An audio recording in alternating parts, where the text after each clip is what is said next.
Pedimos que sea de bendición para que seamos capacitados, perfeccionados, santificados a través de tu palabra, y que nos enseñes, oh Dios, a hacer tu voluntad en todas las cosas, que podamos estar atentos, que podamos entender tu voz. Háblanos con claridad, con el poder de tu Espíritu Santo. Te lo pedimos por Cristo. Amén. A partir de aquí, de este capítulo, hasta el fin del libro de Génesis, pueden ustedes ver la historia de José. Son muchos capítulos. Dios quiere que seamos con ser salvos nosotros. Pero vean, son oportunidades para crecer y madurar si reaccionamos correctamente, porque si no lo hacemos, ¿saben qué va a pasar con la prueba? Vamos a tronar, nos vamos a estancar y nos vamos a sentir como los cangrejos. Muchas personas truenan, muchas personas no crecen, no pueden entender. Debemos saber que la prueba que Dios nos manda nos va a enseñar a ser pacientes. Y la palabra paciencia, vean, incluye la perseverancia. O sea, ¿cómo José pudo perseverar en medio de tantas pruebas? Vean, poco a poquito se fue fortaleciendo. Pues Dios va fortaleciendo nuestras piernas espirituales para fortalecerlas. Entonces, la paciencia nos va a enseñar a no darnos por vencidos tan fácilmente. Vean, ¿no algunos así somos o éramos antes? Fácilmente nos dábamos por vencidos, nos desanimábamos. Dios quiere enseñarnos a que no nos derrumbemos por cualquier cosa, a no caer en la desesperación. Entonces la prueba nos va a hacer bien. ¿Sí? Ustedes le ponen la vacuna a un niño y el niño le tiene miedo a la agujita, hijo, pero la vacuna te va a hacer bien. Esas pruebas son como vacunas. Nuestra fe va a ser probada. Acuérdense que dice Pedro que nuestra fe es más preciosa que el oro. ¿Qué es lo que nos une a Cristo? ¿Qué es lo que nos conecta? Es la fe. Entonces Dios prueba nuestra fe. Entonces las pruebas son necesarias, desgraciadamente. Siempre son necesarias. ¿Hay aquí algún creyente verdadero que no haya tenido pruebas? Me gustaría saber quién es. Hay personas que se desaniman, ¿saben? Por cosas sin importancia, por cosas bien pequeñas. Muchas veces somos inmaduros, como los muchachos que son inmaduros. Ven, la juventud espiritual, los muchachos espirituales tienen ciertos síntomas, tienen ciertas características que los definen, ¿no? Por ejemplo, la inmadurez, la ignorancia, la impaciencia, la soberbia. Los jóvenes creen ser muchos, quieren las cosas rápido, son impacientes, son intolerantes con los errores ajenos. Entonces nosotros debemos aprender a superar todo eso. Podríamos decir en cierto punto que la juventud es la etapa más difícil en la vida. Los jóvenes son soberbios, son indiscretos, son impacientes. ¿Saben por qué? Porque han vivido poco, porque no han sufrido, porque no entienden. José tuvo un sueño, y fue y se lo contó a sus hermanos. ¿Qué tenía que contárselos? Vio que se enojaron, pues fue y les contó el segundo. O sea, eso fue muy imprudente. Eso no fue correcto. Hay jóvenes que son tan impacientes que ven que si su padre tiene un carro, ellos ya quieren tener el suyo. ¿En serio? Si mi papá maneja, ¿por qué yo no? Todo parece indicar que José quería enseñorearse de sus hermanos antes de tiempo. Bueno, los dos sueños que tuvo indicaban eso, que él iba a estar por encima de sus hermanos, pero él quería eso desde un principio. No, si yo voy a ser señor después, pues de una vez desde ahora, no. ¿Cuál fue el resultado? Que tuvo que caer en la cisterna. Normalmente los jóvenes son imprudentes, y así actuó José. Los jóvenes creen que no cometen errores, ven los errores de sus padres, ven los errores de sus abuelos, pero no ven los propios. Ellos creen que están bien. Los jóvenes se atreven a juzgar a sus padres Creen que ellos no van a cometer los mismos errores que sus padres están cometiendo y luego suelen cometer los peores cuando crecen. Y actúan así los jóvenes, ¿por qué? Por su ignorancia. Estos jóvenes desaparecidos de Ayotzinapa eran de ese tipo, muchachos llenos de soberbia, que querían cambiar las instituciones. Pero escucha, para que tú cambies las instituciones, primero tienes que cambiar tú. Si tú estás lleno de soberbia, ¿cómo vas a bajar del pedestal a los que están llenos de soberbia? No puedes. ¿Por qué Cristo no tomó las armas? ¿Por qué Cristo no fue un guerrillero? ¿Por qué Cristo no peleó contra los romanos? Tan pecadores eran los judíos como los romanos, ¿sí o no? Los judíos pensaban que los pecadores eran los romanos, pero no, eran peores los judíos. Los jóvenes, como nunca han sufrido, creen que nunca sufrirán. Espérate que caigas en tu cisterna y en tu cárcel y vas a aprender un poco. Vean otra vez Romanos 5.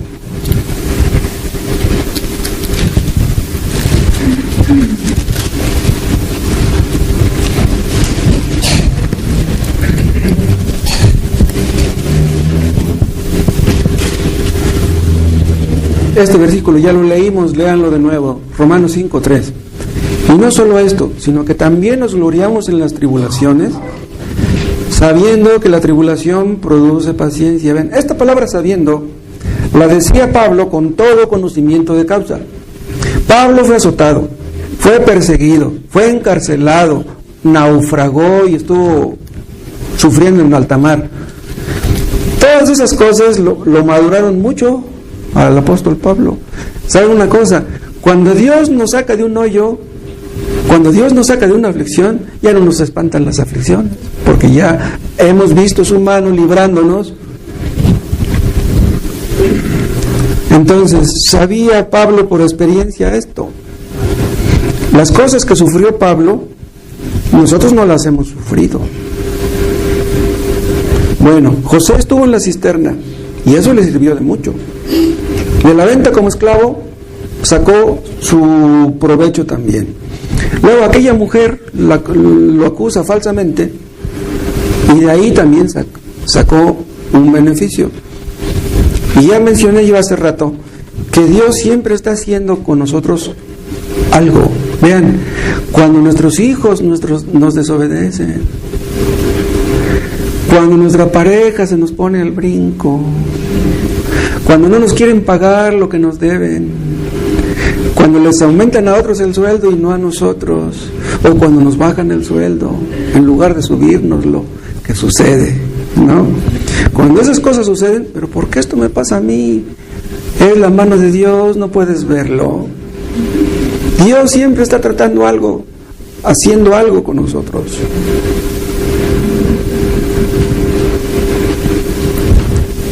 Ya cuando termina la historia de José, José mismo es el encargado de probar a sus hermanos. Ya Dios lo probó a él, y ahora él prueba a sus hermanos. ¿Se acuerdan cuando se revela a sus hermanos? Pero no, miento, antes de revelarse, cuando les pone que la copa encima de la boca del costal y les dice, vayan por su hermano y ustedes déjenme aquí hasta que me traigan aquel. No, ahí están, pero sí. Los acusó de ser espías, ¿se acuerdan? Los hermanos llegaron al punto de la desesperación. Dicen los comentaristas que cuando salió José de la cárcel tendría como 30 años. Bien, cuando fue vendido tendría 17. Bueno, tenía más bien, así dice. Y cuando salió tendría 30. Pero un poco antes de salir de la cárcel tuvo otra prueba. ¿Qué pasó? ¿Se acuerdan que Dios le reveló a José el sueño que tuvo un copero? ¿Se acuerdan? Y le dijo, ¿sabes qué? Cuando tú salgas, acuérdate de mí. ¿Pero qué pasó? Que se olvidó de José. Vean Génesis 40.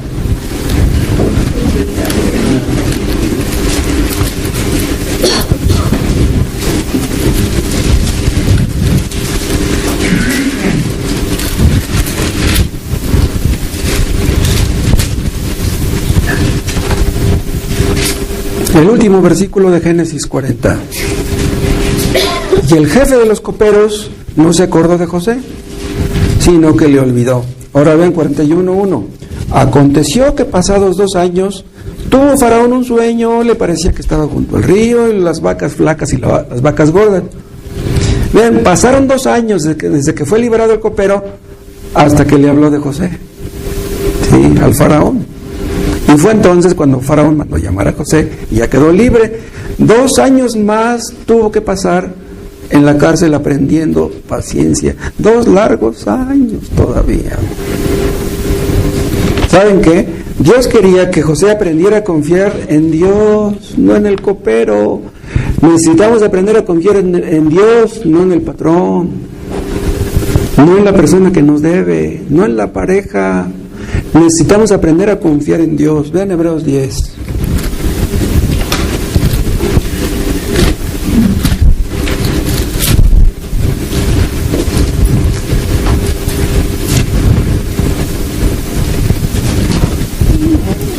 Vean lo que les dice Pablo a los desanimados, Hebreos 10:35. No perdáis pues vuestra confianza, que tiene grande galardón. ¿Por qué les dice que no pierdan su confianza? Porque eran perseguidos en aquel tiempo los cristianos y estaban desanimados. No, ser cristiano cuesta tanto. Y les dice, tengan cuidado, no vayan a perder su confianza en Cristo, dice, que tiene grande galardón. Y ven el 36, porque os es necesaria la paciencia. ¿Para qué? Para que habiendo hecho la voluntad de Dios, obtengáis la promesa. O sea, no se desanimen, no vayan a volver atrás. La vida cristiana es dura, pero es más dura la vida del pagano, la vida del ateo. No se vayan a echar para atrás. Y dice el 37, porque aún un poquito, y el que ha de venir vendrá y no tardará. Mas el justo vivirá por fe. Y si retrocediere, si se echare para atrás y se desanimare, no agradará a mi alma. Pero nosotros, los que creemos en Cristo, no somos de los que retroceden para perdición, sino de los que tienen fe para preservación del alma. Entonces, esto también se aplica a José. José tenía que aprender a confiar en Dios, no en el faraón, no en el copero, no en los hombres. Recuerden el caso de Moisés. Moisés fue probado a los 40 años. Y fue probado durante 40 años que estuvo en el desierto ahí con su suegro. Tenía 80 años cuando Dios lo llamó a liberar a su pueblo. Y todavía fueron 40 años de prueba durante el desierto. 80 años completos fue probado Moisés, es increíble. Pero ¿cuántas cosas aprendió Moisés? ¿Cuántas cosas aprendería Juan Bunyan en la cárcel? Sabemos que Dios le quitó 10 hijos a Job. Ya vimos cuántos le quitó a John Owen. ¿Saben cuántos hijos tenía John Owen y todos se los quitó Dios? 11. Le quitó más hijos a John Owen que a Job. ¿Cuántas cosas aprendería John Owen con cada hijo muerto? ¡Qué tremendo! Pero cómo usó Dios a Bunyan y cómo usó Dios a Owen. Tenemos que aprender de lo que Dios quiere enseñarnos. Lo que Dios quiera que aprendamos. Debemos pedirle a Dios cuando oremos que Dios produzca en nosotros lo que quiere producir, que nos capacite para hacer su voluntad, cueste lo que cueste. Ven otra vez Santiago 1.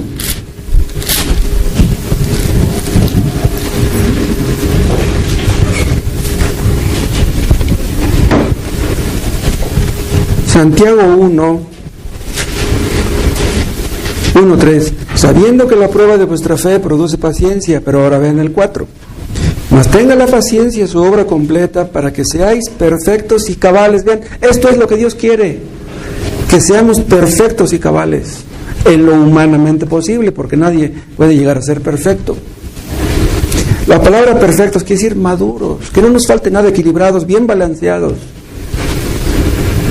Que Dios nos dé todas las bendiciones espirituales que Él quiere darnos.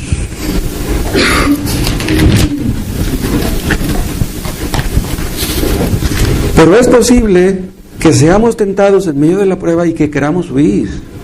No, yo ya no aguanto. Ya no aguanto más esta situación por la que estoy atravesando. Entonces, ¿qué? ¿Vamos a huir antes de que el proceso se complete? Nuestra carne se niega, nuestra carne se resiste. Pero ¿cuál es el resultado final? El pleno gozo. Ya vimos tener y saber, ¿sí? Pero vean, hay otra cosa que tenemos que hacer también.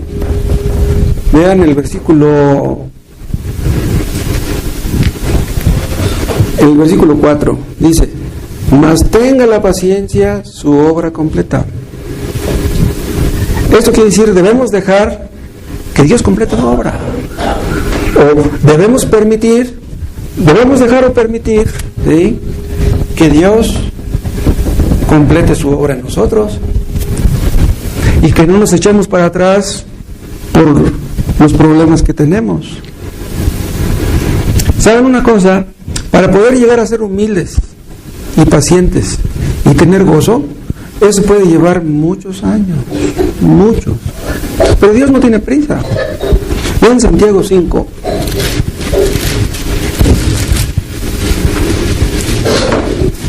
Santiago 5:11. He aquí, ven el 10. Hermanos míos, tomad como ejemplo de aflicción y de paciencia a los profetas que hablaron en nombre del Señor. Los mataron a los profetas, todos los que hablaban, ¿no? Y dice el 11, he aquí, tenemos por bienaventurados a los que sufren. Escuchen esto. La palabra bienaventurados quiere decir dichosos, felices los que sufren. ¿Saben qué? Los que se niegan a sufrir aquí, sufrirán allá. Los que quieren toda la felicidad aquí, allá no van a tener ninguna. Dice, he aquí tenemos por bienaventurados a los que sufren. Y dice, ¿habéis oído de la paciencia de Job? Bueno, ustedes leen toda la historia de Job y diríamos, pero ¿cuál paciencia? Si estaba bien impaciente, bien molesto. Pero vean lo que dice después. Y habéis visto el fin del Señor, que el Señor es muy misericordioso y compasivo. ¿Saben qué quiere decir esta palabra, el fin del Señor? Quiere decir el propósito del Señor. ¿Cuál era el propósito del Señor al causarle aquella aflicción a Job? Bendecirlo. Dios no quería hacerle un daño a Job, quería bendecirlo más de lo que ya lo había bendecido. Y ustedes dirían, bueno, pues yo como veo a Job tan feliz con sus 10 hijos y con sus riquezas, no creo que quepa una felicidad más grande. Había una felicidad más grande para Job y la tuvo. Todos los hijos que le quitó, él los regresó. Y si los 10 primeros fueron salvos, los otros 10 que le dio después también. Imagínense que tú tuvieras 20 hijos y que todos fueran al cielo contigo. ¡Wow!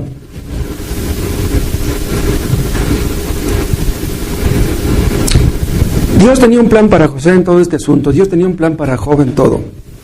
Pero hemos estudiado en el pasado que Dios tiene un plan para cada creyente. Si no te va a tratar tan duramente como a José ni como a Job, de todos modos Dios tiene un plan para ti. Y tú debes investigar cuál es la parte que te toca hacer. Yo luego veo hermanos metidos en problemas. Y yo cuando estoy orando pienso en ellos. Y yo digo, bueno, ¿qué le voy a pedir a Dios? Si yo veo a un hermano que está siendo afligido, le voy a decir a Dios, Dios, quítale su aflicción a ese hermano. ¿Cómo le voy a pedir a Dios que le quite esa aflicción si Dios se la mandó?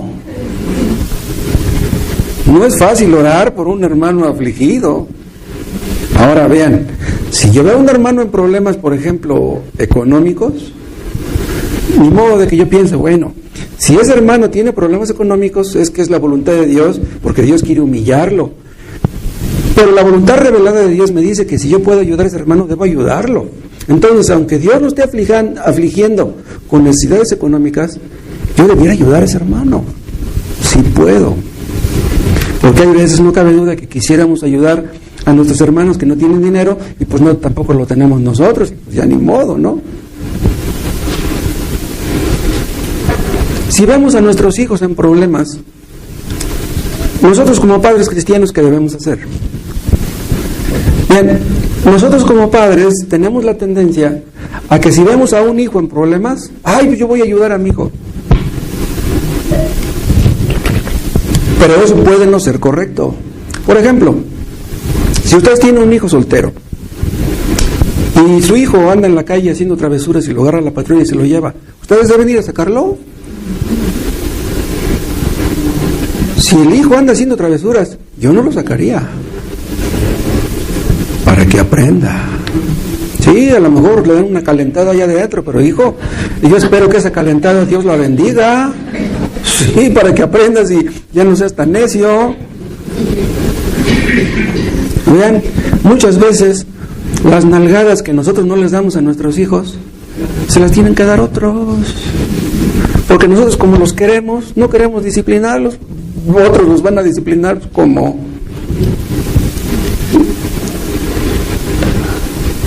Si tenemos un hijo en problemas, tal vez lo mejor sería que los dejáramos sufrir las consecuencias de sus errores. ¿Te metiste en un lío? Pues a ver cómo le haces, hijo, para salir. En una deuda, pues a ver cómo le haces para pagar. Ni modo de que yo pague por ti. Hay madres que permiten que sus hijas cometan el error y luego les andan diciendo que vayan a abortar. Háganme a favor. Como si eso fuera a ser la solución del problema. Hay padres que tratan de solucionar todos los problemas de sus hijos. Eso no es una buena idea, no es un buen negocio. ¿Sabes por qué? Porque si tú le solucionas todos los problemas a tus hijos, ¿qué van a hacer tus hijos cuando tú te mueras? No les enseñaste a salir de sus problemas por sí mismos. Vean otra vez Santiago 1.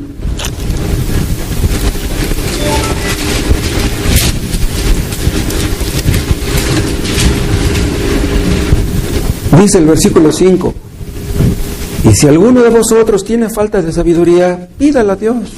Vean, ¿qué tenemos que hacer? Pedir. Vean, tener, saber, dejar, pedir. Es que no somos sabios. No somos sabios para tratar con nuestros hijos. No somos sabios para vivir la vida cristiana. Necesitamos sabiduría de arriba. Dice, y si alguno tiene falta de sabiduría, pídala a Dios. Dice, el cual da a todos abundantemente y sin reproche, y les será dada. Ven, por muy necios que seamos, la sabiduría es un atributo divino. Él nos la dará. Y dice el 6, pero pida con fe, no dudando nada, porque el que duda es semejante a la ola del mar, que es arrastrada por el viento y echada de una parte a otra. Esto habla de las personas inconstantes, que se desaniman, que parece como que quieren una cosa y como que no, como que piden algo y como que no lo piden. No, pues mejor ahí nos vemos. No piense pues quien tal haga que recibirá cosa alguna del Señor. Y dice el 8, el hombre de doblado ánimo es inconstante en todos sus caminos, empieza las cosas y no las acaba. Si nosotros somos de esos, si dejamos nuestros proyectos inconclusos, si nunca somos de los que terminamos las cosas, nos vamos a meter en problemas. Entonces debemos pedirle a Dios que nos dé la sabiduría de la que carecemos. Tenemos que entender, delante de Dios somos niños. Dios todo lo sabe, pero nosotros, ¿cuántos errores en la vida hemos cometido?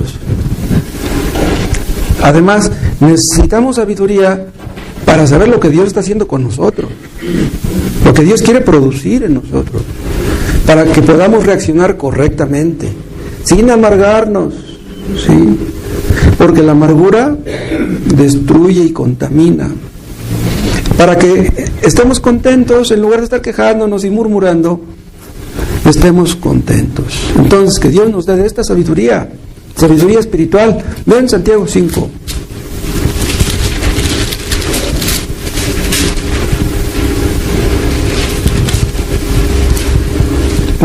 Santiago 3. Santiago 3, 13.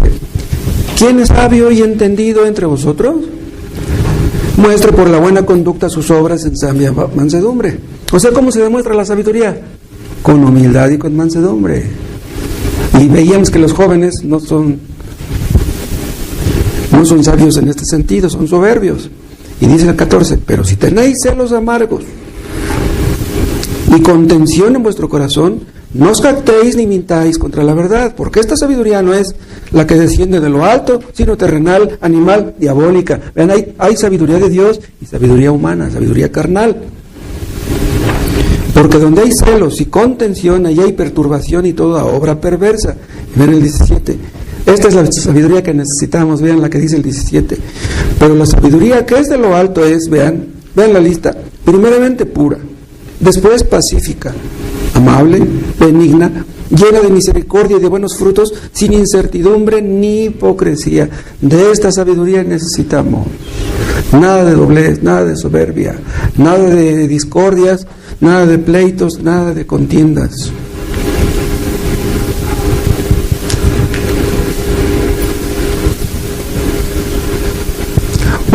Una prueba se puede convertir en una tentación. Y en ese momento, cuando una prueba se convierte en tentación, ¿saben qué pasa? Que hacemos cosas que no debemos. Y cuando tomamos una mala decisión y hacemos cosas que no debemos, ¡qué tremendo! Las consecuencias que sufrimos nosotros y los que nos rodean. Necesitamos sabiduría, díganme si no es cierto, para tratar con nuestra pareja. Mucha sabiduría, mucha paciencia. Necesitamos sabiduría para tratar con nuestros hijos. Pero Dios nos dará la sabiduría si se la pedimos. Si ustedes tienen un hermano, si tenemos un hermano que está afligido en una prueba tremenda, debemos pedirle a Dios que le dé sabiduría a ese hermano para enfrentar sus pruebas, para que no se llene de amargura, para que esté contento, para que saque provecho de su aflicción. Que no desperdiciemos nuestras pruebas, que nuestros hijos no desperdicien las suyas. Vean, yo veo a mis hijos que cometen muchos errores y yo me reflejo ahí. Yo digo, estos errores que están cometiendo mis hijos son los mismos que yo cometía cuando era joven. Pero ¿saben qué? Que eso me da esperanza para ellos. Porque si yo digo, bueno, si con tantos errores que yo cometí Dios me salvó, ¿cómo no puede salvar también a mis hijos? Entonces, si se meten en problemas, Señor, que no desperdicien sus pruebas, sus problemas, que aprendan a perseverar, que no se desanimen, que vean que es más importante lo espiritual que lo material, que lo presente. Vean otra vez Santiago 1.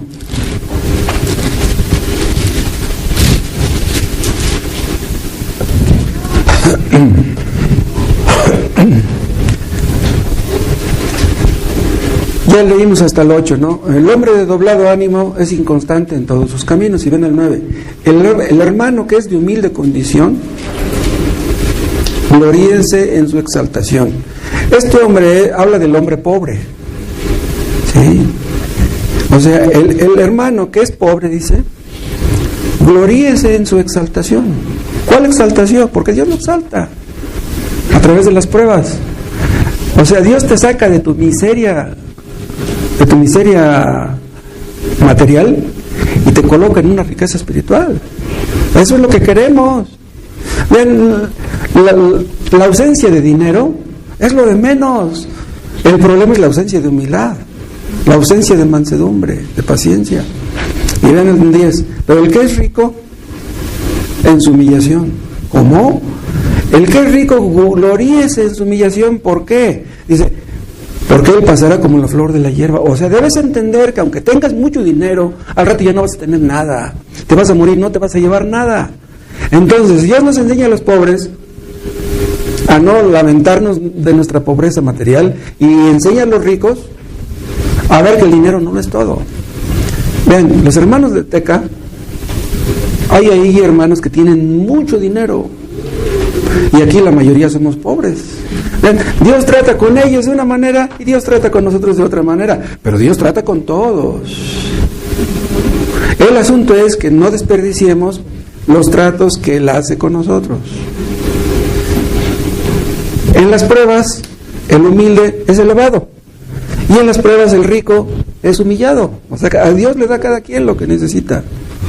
Pero vean, a fin de cuentas, Dios nos exalta a todos con riquezas espirituales. ¿Cuáles son las riquezas espirituales? La humildad, el amor, la fe, la paciencia, etc. Por eso dice, vean el versículo 12, Bienaventurado el varón que soporta la tentación. Quiere decir la prueba. La misma palabra prueba para prueba es tentación. ¿Sí? O sea, es la misma palabra para ambas palabras. Prueba y tentación. Dice, porque cuando haya resistido la prueba, vean lo que dice, recibirá la corona de vida que Dios ha prometido. ¿A quién? A los que le aman. ¿Qué les parece? ¿Por qué no dice la corona que Dios ha prometido a los que confían en Él? No dice. Tampoco dice la corona de vida que Dios ha prometido a los que le obedecen. No. ¿Por qué dice a los que le aman? ¿Saben por qué? Porque lo que nos ayudará a resistir las pruebas será nuestro amor por Cristo. No será nuestra confianza ni nuestra obediencia, es nuestro amor por Cristo. Escuchen, si ustedes entienden que Cristo los ama, en medio de sus pruebas, pobreza, necesidad, enfermedad, ustedes pueden soportarlo todo. ¿Por qué los mártires soportaron la hoguera? ¿Por qué? Porque amaban más a Cristo que a sus mismas vidas. Y nosotros, si amamos a Cristo, y si Dios quiere que suframos por Cristo, sufriremos y soportaremos porque lo amamos. Pero los que no aman a Cristo truenan. Es el amor los que nos mantiene en pie, pero escuchen, ¿por qué lo amamos? Porque Él nos amó. Lo amamos a Él porque Él nos amó primero. Entonces, es el amor de Cristo los que nos sostiene, saber que Él nos ama. Aquí estoy en la cama, no me visitan los hermanos, no hay nadie que me haga un té, me estoy muriendo del dolor y me voy a morir, pero me voy con Cristo, porque Cristo me amó desde la eternidad. Es como podemos soportar todas las pruebas, porque Él nos amó.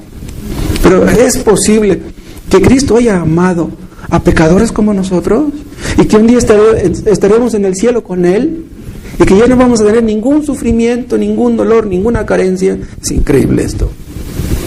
Aunque estemos sufriendo, Él no desea hacernos daño, Él siempre desea hacernos bien. Si Cristo me amó, ¿cómo no voy a amarle yo a Él? Si Cristo me amó, es porque me amó desde antes de la fundación del mundo. Cristo no me amó en el momento en que yo empecé a ser creyente. Escuchen lo que estoy diciendo. Cristo no me amó cuando yo empecé a ser creyente. Cristo me amó desde la eternidad. Es increíble eso. ¿Por qué vamos a celebrar ahorita la cena del Señor? En recuerdo de su amor, en recuerdo de lo que Él hizo.